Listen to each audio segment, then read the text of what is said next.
Kay Axel, ito yung kauna-unahan kong aso eh. Papi pa rin to sa akin eh. Hanggang ngayon eh. Mahigit 5 taon na po siya. Ito kay Axel, Elizabeth din.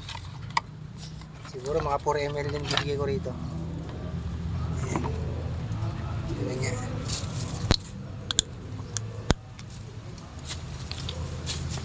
Axel, siselos na to si Axel eh. O yun, ayun. Si Alpha, ang selos naman. Oh, dyan lang. Oh, hindi. Okay, tapos. Akala ni Alpha, inaawal ako ni ano. Eh, nagbawala si Alpha, oh. Hindi, bait.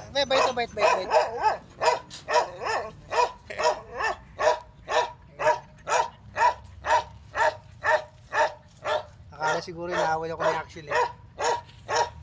Okay, ano.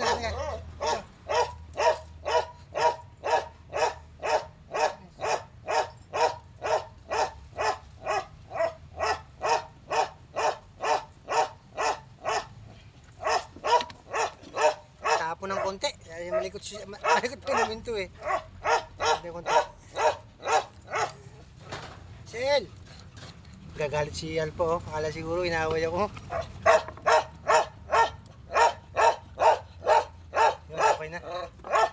Ito ang kay Axel. Axel, lagyan ko ng pangalan ito mamaya. Mayroon na magkaan. Iba-iba. Ang wala pala, si ano palang wala. Ang bibilang ko pala mamaya si Lucky at saka si ano, si Snowy. Dalawa pala bibilang ko. Nalintikan na. Wala na mamaya. Bibilang ko na lang sila kahit yung maliit siguro. Mas maganda to, 120 ml, 200 lang. Yung 160 ml, 150, lugi. Yan binili ko ito, 120 ml. 200 lang. Mamaya bibilan ko. Para ano sa ano, lumakas ang katawan nila. Yun po, magandang tanghali pong muli.